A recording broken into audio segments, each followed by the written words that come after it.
De Servicio Sofía. Tratado sobre magia blanca. Por el maestro tibetano Dhval Khul. Alice A. Bailey. La gran invocación. Desde el punto de luz en la mente de Dios. Que afluya luz a las mentes de los hombres. Que la luz descienda a la tierra. Desde el punto de amor en el corazón de Dios. Que afluya amor a los corazones de los hombres. Que Cristo retorne a la tierra. Desde el centro donde la voluntad de Dios es conocida. Que el propósito guíe a las pequeñas voluntades de los hombres. El propósito que los maestros conocen y sirven. Desde el centro que llamamos la raza de los hombres. Que se realice el plan de amor y de luz. Y selle la puerta donde se halla el mal. Que la luz, el amor y el poder restablezcan el plan en la tierra. Esta invocación no es propiedad de ningún individuo o grupo en especial. Pertenece a toda la humanidad.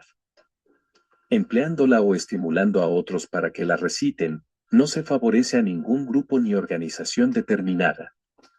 La belleza y la fuerza de esta invocación reside en su sencillez y en que expresa ciertas verdades esenciales que todos los hombres aceptan innata y normalmente. La verdad de la existencia de una inteligencia básica a la que vagamente damos el nombre de Dios. La verdad de que detrás de las apariencias externas el amor es el poder motivador del universo. La verdad de que vino a la tierra una gran individualidad llamada el Cristo por los cristianos, que encarnó ese amor para que pudiéramos comprenderlo. La verdad de que el amor y la inteligencia son consecuencia de la voluntad de Dios, y finalmente de que el plan divino solo puede desarrollarse a través de la humanidad misma. Alice A. Bailey. Todas las actividades de la Unidad de Servicio Sofía son sin fines de lucro. Su objetivo es difundir la lectura a través de videograbaciones. La primera reacción de un estudiante común al leer el párrafo anterior es pensar inmediatamente en la naturaleza del cuerpo, cuando expresa algún tipo de energía. De modo que lo que se observa es la dualidad, y eso que utiliza la cosa está presente en su mente. Sin embargo, una de las principales necesidades ocultistas en la actualidad es esforzarse por pensar en términos de la realidad una, que es la energía misma, y en nada más. Por eso es de valor recalcar en nuestras discusiones sobre este tema tan abstruso, el hecho de que espíritu y energía son términos sinónimos e intercambiables. Solo cuando esto sea comprendido podremos llegar a una reconciliación entre ciencia y religión, y a una verdadera comprensión del mundo de fenómenos activos que nos rodea y en el cual nos movemos. Los términos orgánico e inorgánico son en gran parte responsables de la gran confusión y la marcada diferencia que existe en las mentes de muchas personas entre cuerpo y espíritu, vida y forma, y han conducido a negar la identidad esencial de la naturaleza de ambos. El mundo en que vivimos es considerado por la mayoría como realmente sólido y tangible, pero poseyendo algún poder oculto que está dentro de él, que produce movimiento, actividad y cambio. Está expresado con crudeza, lógicamente, pero es suficiente para resumir esta actitud ignorante. El científico ortodoxo se ocupa mucho de las estructuras, relaciones, composición de las formas y de la actividad de las partes componentes de las formas y sus interrelaciones y dependencias. Los elementos y productos químicos, las funciones y partes que desempeñan y sus mutuas interacciones al componer las formas en todos los reinos de la naturaleza, son el tema de sus investigaciones.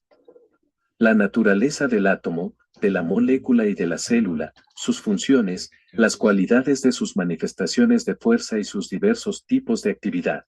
La solución del problema referente al carácter y naturaleza de sus energías, enfocadas o localizadas en diferentes formas del mundo natural o material, requieren la consideración de las mentes más capaces en el mundo del pensamiento. Sin embargo, los interrogantes ¿qué es la vida? ¿Qué es la energía? ¿O cuál es el proceso de ser y la naturaleza del ser? Permanecen sin respuesta. El problema del por qué y para qué es considerado como infructuoso y especulativo, casi insoluble. Sin embargo, Para la razón pura y mediante el correcto funcionamiento de la intuición, estos problemas pueden ser resueltos y estas preguntas contestadas.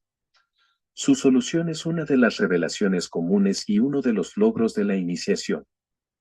Los únicos verdaderos biólogos son los iniciados en los misterios, porque tienen una comprensión de la vida y su propósito, y están tan identificados con el principio vida, que piensan y hablan en términos de energía y sus efectos, y todas sus actividades, en conexión con el trabajo de la jerarquía planetaria, están basadas en unas pocas fórmulas fundamentales que conciernen a la vida, cuando se hace sentir a través de sus tres diferenciaciones o aspectos, energía, fuerza, materia.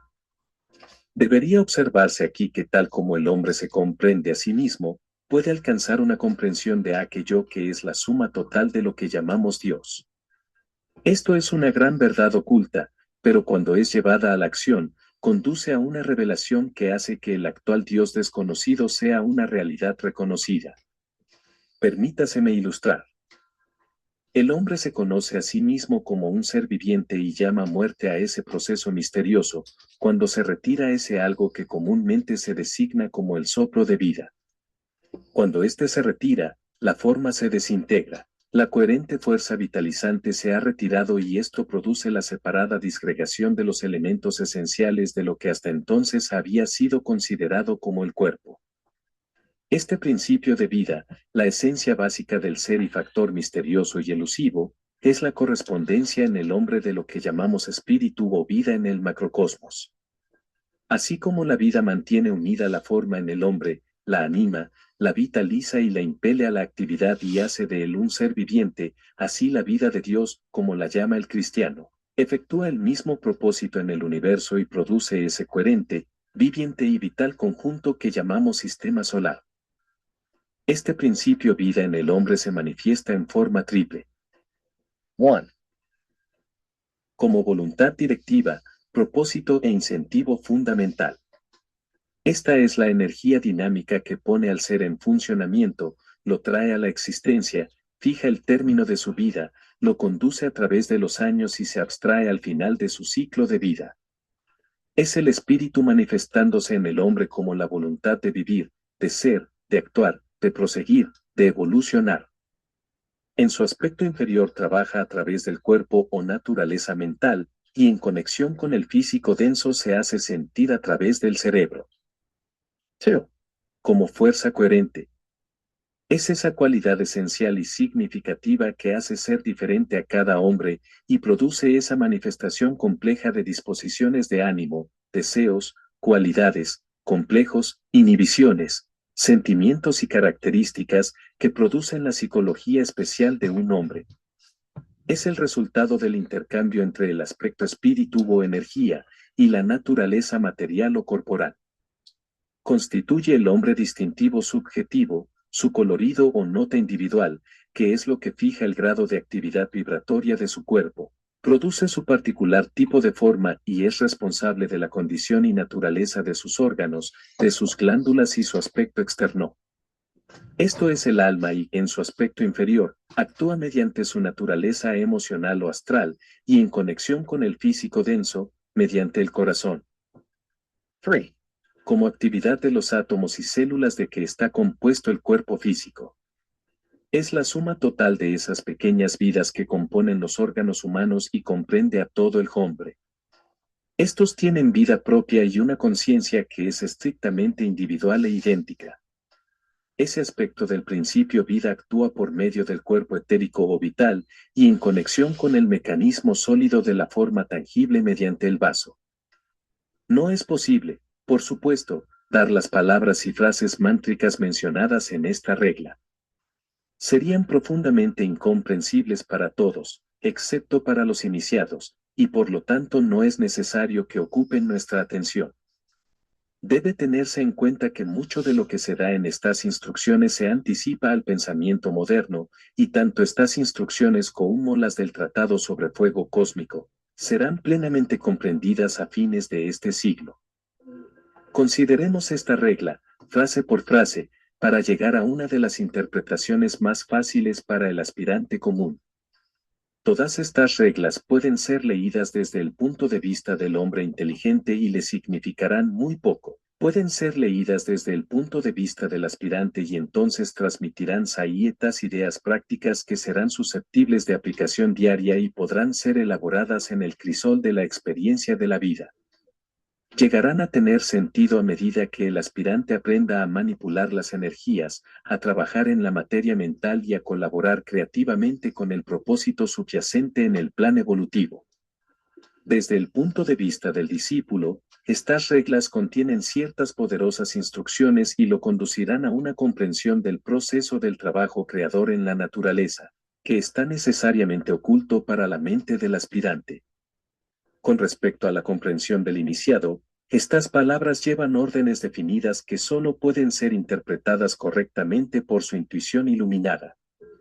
De los grados más elevados de inteligencias no es necesario que nos preocupemos.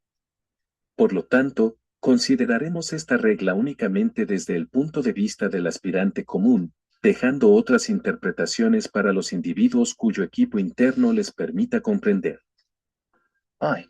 Averiguar la fórmula que confine las vidas dentro de su muralla esferoidal.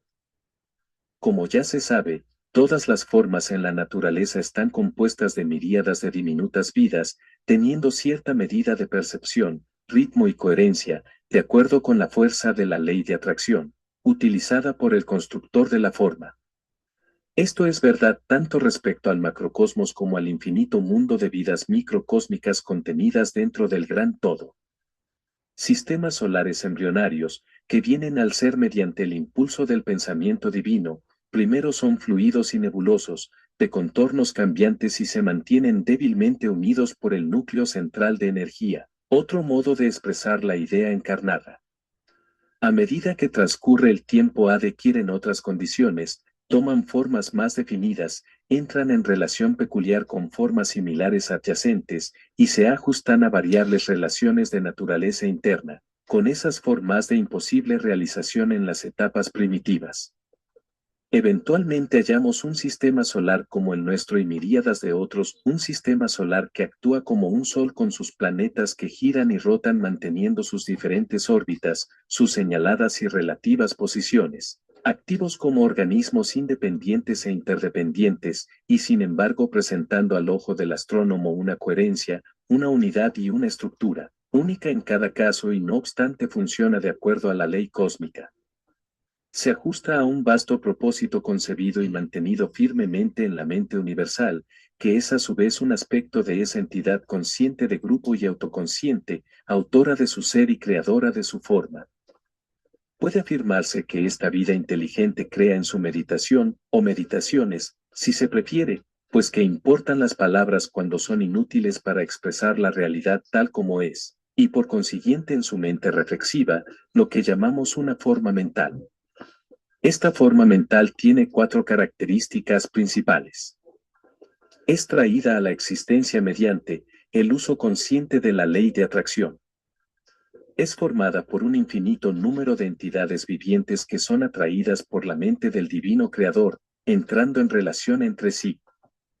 La forma es la exteriorización de algo que su creador ha visualizado, ha construido inteligentemente, matizado o calificado, a fin de cumplir el propósito para el cual estaba destinado. Ha vitalizado con la potencia de su deseo y la fuerza de su pensamiento viviente.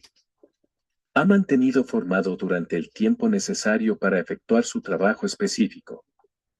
Ha conectado en sí mismo, por un hilo magnético, el hilo de su propósito viviente y la fuerza de su voluntad dominante. Este propósito interno, que se ha revestido de sustancia mental, astral y vital, es potente en el plano físico mientras permanece conscientemente en el pensamiento de su creador. Conserva su distancia, en sentido esotérico, de su creador. Muchas formas mentales son inútiles por estar demasiado cerca de su creador.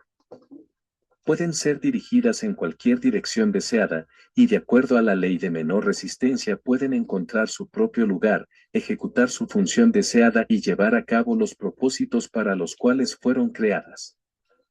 Por lo tanto, la fórmula puede ser considerada como la idea que emana del divino pensador, Podría ser definida como el propósito dinámico, la cosa como la ve el pensador y la exterioriza en su mente y la visualiza como portadora de su intención. Las matemáticas que subyacen en la construcción de un puente, como los puentes de gran envergadura que señalan las hazañas humanas, nada expresan para el no iniciado, pero para quienes saben y comprenden, son el puente mismo, reducido a sus términos esenciales. Son el puente en latencia, y en estas fórmulas matemáticas subyace oculto el propósito, la calidad, la forma completa de la estructura y su utilidad eventual. Así sucede con los conceptos y las ideas que dan nacimiento a una forma mental. Estas fórmulas ocultas existen en el plano arquetípico que, para el aspirante, es el plano de la intuición, aunque en realidad es un estado de conciencia mucho más elevado.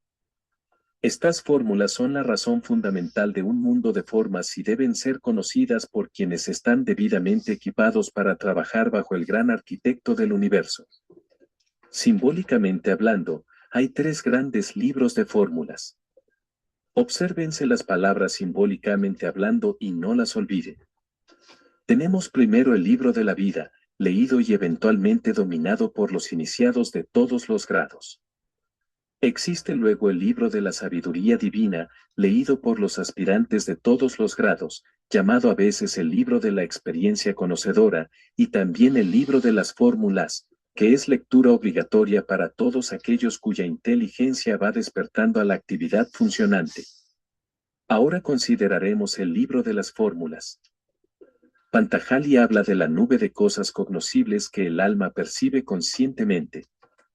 El aspirante, cansado del eterno divagar de sus propios pensamientos inútiles y sin importancia, procura extraer de los recursos de esa nube y así precipitar sobre la tierra algunos de los pensamientos de Dios. Trata de trabajar para promover la manifestación de las ideas del Creador. Para hacer esto debe cumplir ciertos requisitos iniciales que pueden ser resumidos brevemente de la manera siguiente. Conocer el verdadero significado de la meditación. Alinear con facilidad el alma, la mente y el cerebro. Contemplar o funcionar como alma en su propio plano. Entonces el alma puede actuar como intermediario entre el plano de las ideas divinas y el plano mental. Se verá aquí que tal participación en el proceso divino creador actúa como objetivo de todo verdadero trabajo de meditación. Registrar la idea recibida intuitivamente por el alma y reconocer la forma que debe tomar. Estas últimas 6 palabras son de vital importancia. Reducir la vaga y nebulosa idea a sus esencialidades, eliminando las vagas imaginaciones y las formulaciones de la mente inferior, capacitándose así para lanzarse a la actividad y, mediante la constancia en la contemplación, recibir con exactitud la visión de la estructura interna o del armazón subjetivo, si puedo emplear este término, de la forma tal como será. Cuando el alma registra en forma consciente esto en la mente, también lo registra conscientemente la mente, la cual se mantiene firme en la luz y puede considerarse como la reducción de la fórmula al anteproyecto. No es la fórmula misma, sino el proceso secundario. De acuerdo a la fuerza, simplicidad y claridad de la incorporación de la fórmula en una estructura sencillamente esbozada, así será finalmente el edificio completo y la consiguiente forma, que confinará dentro de la periferia externa de la forma misma, las vidas utilizadas en su construcción. Esto, en realidad, se asemeja a la etapa de la concepción. Latente dentro del germen, resultado de la interrelación femenina y masculina, se hallan todas las potencias y capacidades del producto final. Latente en la idea que materialmente ha sido concebida, pero que fue inspirada por el aspecto espíritu, están ocultas en potencia las formas mentales completadas. El aspecto materia, representado por la mente, ha sido fecundado por el aspecto espíritu, y la triplicidad será eventualmente completada por la forma creada. Pero en las primeras etapas existe solo la fórmula, la idea concebida, el concepto latente aunque dinámico. Tiene suficiente potencia para atraer a sí misma lo esencial para su crecimiento y forma, pero ¿quién podrá decir si será un aborto, un producto débil y mediocre, o una creación de verdadera belleza y valor? Cada idea exteriorizada posee, por lo tanto, forma, está animada por el deseo y creada por el poder de la mente. En el plano del deseo la mente impone sus concepciones a fin de producir la idea encarnada, revistiéndola con la forma. Es, por consiguiente, el campo de gestación. La mente ha sido previamente el receptor de la idea arquetípica, tal como la ha captado y visualizado el alma. A su vez el alma es el receptor de la fórmula, según le fue presentada en el mundo de las ideas. Tienen así la idea presentada, la idea percibida, la idea formulada y la idea desarrollándose en la manifestación. Es conveniente tener en cuenta los siguientes factores que rigen la idea cuando surge de la mente universal y va al mundo, de las formas tangibles. Estas son: 1.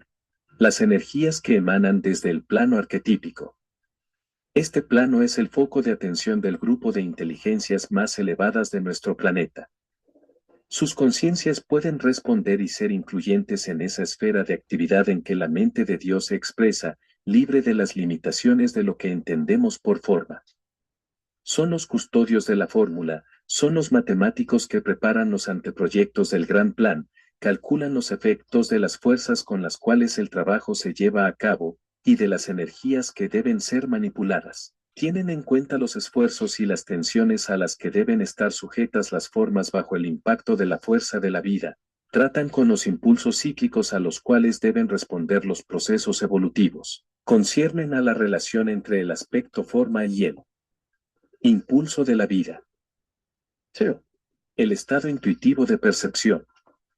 En este nivel de conciencia hallamos a los maestros de sabiduría efectuando su trabajo, y en esta esfera de influencia trabajan con tanta comodidad y facilidad, como un hombre de inteligencia normal lo hace en el plano físico. Sus mentes están constantemente en contacto con las mentes arquetípicas, custodias de las fórmulas, y ellos, tomando los anteproyectos, hablo nuevamente en forma simbólica, tratan con las especificaciones. Buscan a esas personas adecuadas para controlar el trabajo y reúnen al personal necesario. Descubren entre sus discípulos al más apto para servir de punto focal de información en el plano físico, o al grupo más apropiado para llevar a la manifestación la parte deseada del plan. Trabajan con quienes han sido elegidos, impresionando en sus mentes esa eterna triplicidad de idea, cualidad, forma, hasta que empiezan a surgir los detalles y puede seguir adelante el trabajo, que es literalmente una precipitación. 3. La actividad del estado mental de la conciencia. En el plano mental es donde necesariamente se ha hecho gran parte de este trabajo y hay una razón suficiente para el desarrollo, en lo que al aspirante concierne, de un intelecto entrenado.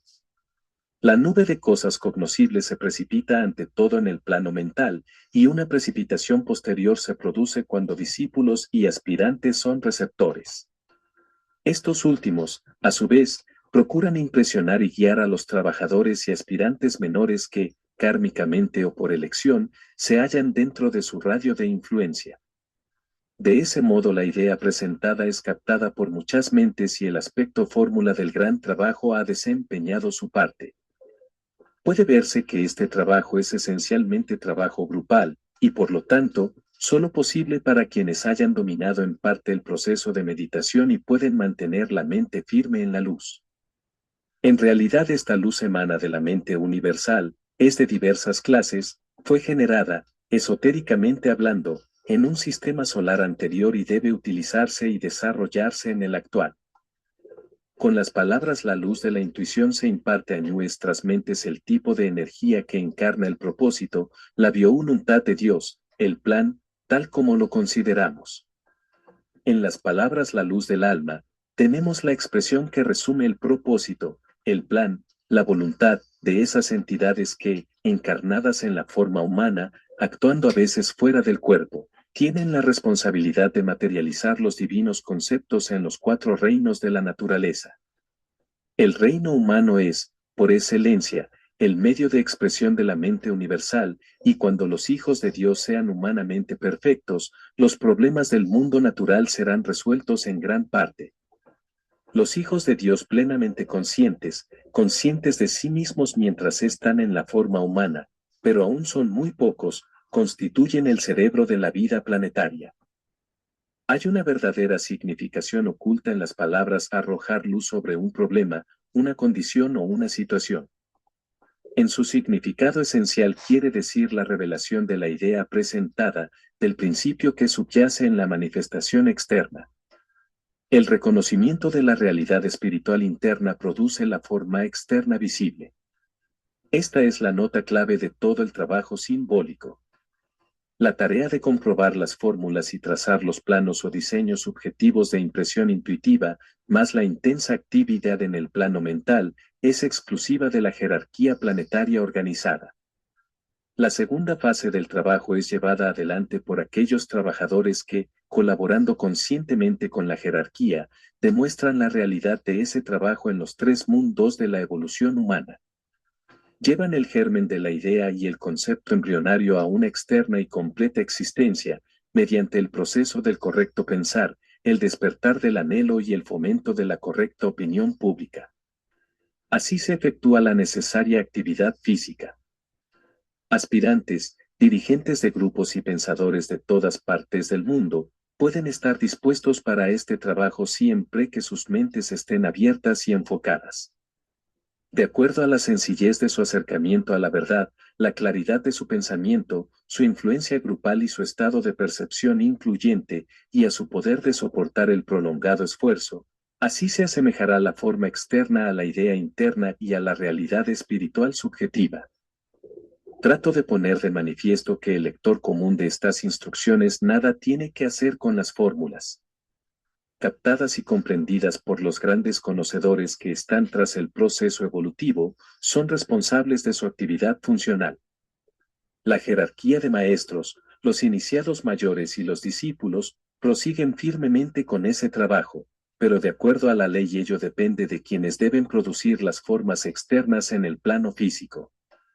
Si fracasa la respuesta, habrá demora o construcción incorrecta. Si cometen errores, habrá pérdida de tiempo y de energía, y nuevamente demora. Si pierden interés y dejan de trabajar o se interesan principalmente en sus propios asuntos y personalidades, el plan tendrá que esperar, y la energía disponible para resolver los problemas humanos y guiar a la humanidad deberá encontrar salida en otras direcciones. Nada es estático en el proceso creador. La energía que fluye en el palpitar de la vida una, y en su rítmica y cíclica actividad, que nunca finaliza ni descansa, es utilizada en alguna parte y halla su camino en alguna dirección, a menudo, cuando el hombre falta a su deber, con resultados catastróficos. El problema de los cataclismos, la causa del constante y acrecentado peligro de los insectos, por ejemplo, se relaciona con el influjo de energía no utilizada ni reconocida, factible de correcta orientación y propósito, y sirve al progreso del plan si los aspirantes y discípulos del mundo asumen sus responsabilidades grupales, sumergen sus personalidades y logran verdadera realización. La humanidad debe ser más asertiva e inteligente en el cumplimiento de su verdadero destino y obligaciones kármicas. Cuando los hombres estén universalmente en armonía con los custodios del plan, y sus mentes y cerebros sean iluminados por la luz de la intuición, del alma y de la mente universal, y cuando puedan entrenarse a sí mismos para responder inteligentemente a los impulsos oportunos que psíquicamente emanan del aspecto interno de la vida, entonces habrá un constante ajuste entre la vida y la forma y un rápido mejoramiento de las condiciones mundiales. Es interesante recordar que el primer efecto de la respuesta a las fórmulas de los hijos más avanzados de los hombres, según traducidas y transmitidas por los conocedores, será el establecimiento de correctas relaciones entre los cuatro reinos de la naturaleza y también entre unidades y grupos de la familia humana. Se está dando un paso en esta dirección. Las relaciones entre las cuatro esferas de actividad que llamamos humana, animal, vegetal y mineral, no están actualmente bien ajustadas, porque la energía de la materia es principalmente el factor regente. En el reino humano la actuación de esta energía se manifiesta en lo que llamamos egoísmo. En el reino animal se demuestra en lo que llamamos crueldad, y no se puede criticar allí donde solo existe el sentido instintivo y temporario de responsabilidad. En el reino vegetal estos ajustes equívocos se demuestran durante el periodo planetario de abuso y enfermedad. ¿Les sorprende esto? La enfermedad tiene sus raíces principalmente en los desajustes y en las fuerzas mal dirigidas del reino vegetal. Este afecta a los reinos animal y mineral y por consiguiente al humano. La demostración de esto se halla aún muy lejana, pero cuando sea comprendido, los investigadores deberán enfocar la atención en ese reino de la naturaleza y la extirpación de las enfermedades encontrará eventualmente su solución. Pronunciar las palabras que le expresen a esas vidas que deben hacer y donde llevar lo que ha sido hecho. Recordemos que esta regla solo es poderosa de acuerdo a cómo el que trabaja con la ley está en armonía con la realidad interna dentro de sí mismo, el alma.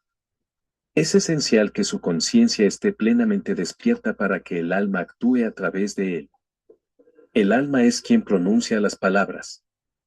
El alma es quien expresa la frase mística, pero es el alma controladora o regente del mecanismo, el de la forma. Este control solo es posible donde haya alineamiento del cerebro, la mente y el alma. Nuevamente es necesario recordar que esta regla, siendo una expresión del trabajo creador, se aplica a todo proceso creador, macro o microcósmico, o al tratar de Dios como creador del sistema solar, del alma como creador del mecanismo humano, o del hombre cuando intenta dominar la técnica del trabajo mágico y así llegar a ser un creador de formas en su propia esfera. Todos deben elaborar la verdadera significación de esta regla, porque Dios actúa bajo la ley de su ser, y esta ley nos demuestra las leyes de la naturaleza. En la frase que estamos considerando, están incluidas las ideas de actividad ordenada y de una meta consciente e intencionada. El constructor de cualquier forma es ante todo un controlador de vidas y el árbitro de los destinos de ciertas entidades. Este pensamiento ilumina el tema del libre albedrío y de la ley de causa y efecto. No debe olvidarse, sin embargo, que el misterio de las causas está oculto en universos pasados. Todos, en su día, fueron formas habitadas por Dios. Para nosotros no puede haber tal cosa como la causa pura, sino únicamente el desarrollo de efectos mayores. Así como una realidad tal como la razón pura es totalmente incomprensible e inasequible para nosotros, así también sucede con la causa pura. Estos factores son anteriores a nuestro sistema solar, y por lo tanto será inútil especular sobre ellos, excepto en lo que tiende al desarrollo del mecanismo mental. Nuestro sistema solar es un sistema de efectos, que a su vez genera causas. Únicamente la familia humana y entre aquellos que utilizan conscientemente el poder mental, se generan causas de cualquier clase. Todas las causas iniciadas por alguna mente que actúa conscientemente y piensa con claridad, presupone un pensador, y en realidad esta es profundamente la posición de las ciencias ocultas. Nuestro sistema solar es una forma mental que tiene existencia real mientras persiste el pensamiento. Todo lo que existe forma parte de la corriente de ideas que emana del divino pensador. Todos los pensamientos son parte de la corriente divina. Las multitudes no piensan y así no generan causas que a su debido tiempo producen efectos. Se preguntarán, ¿dónde está entonces la verdad afirmada en muchos libros esotéricos modernos, de que la tendencia de la vida o los ciclos de la vida indican necesariamente el futuro y que las causas iniciadas en una vida se desarrollan como efectos en otra? Donde las vidas son predominantemente emocionales y están físicamente orientadas, no es determinada vida la que marca el paso, sino un grupo de vidas que interactúan simultáneamente, predisponiendo el futuro en ciertas líneas. Esto es eternamente verdad respecto a todos los seres humanos en cierto nivel de desarrollo consciente, donde son dominados por un conjunto de ideas, moldeados irreflexivamente por la tradición y la opinión pública. Están decididamente sumergidos en intereses egoístas y no comprenden las condiciones, pues son llevados adelante en la marea de la evolución.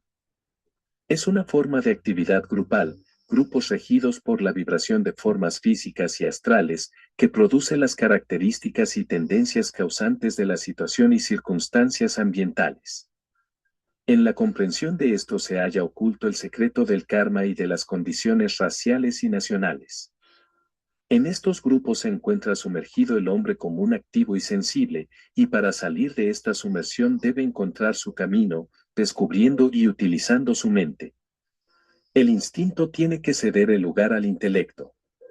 Durante ciclos de vidas, grupos de almas encarnan por la atracción de las formas materiales. Estas energías atractivas han sido anteriormente utilizadas por el alma, finalmente eliminadas y desintegradas. En el primer caso, la potencia de la forma atrae al alma a la encarnación, porque en la primera mitad del proceso evolutivo la materia, altamente organizada en un sistema solar anterior, es el factor dominante. Más tarde, como es bien sabido, el espíritu se eleva sobre la materia. La interacción conjunta de espíritu y materia es ahora tan potente que una de las experiencias más importantes que puede sobrellevar un alma es lograr la etapa donde la atracción de la materia empieza a disminuir y el alma aprende a desprenderse de ella. La humanidad está pasando ahora por esta experiencia, también es una actividad grupal en una vuelta más alta de la espiral.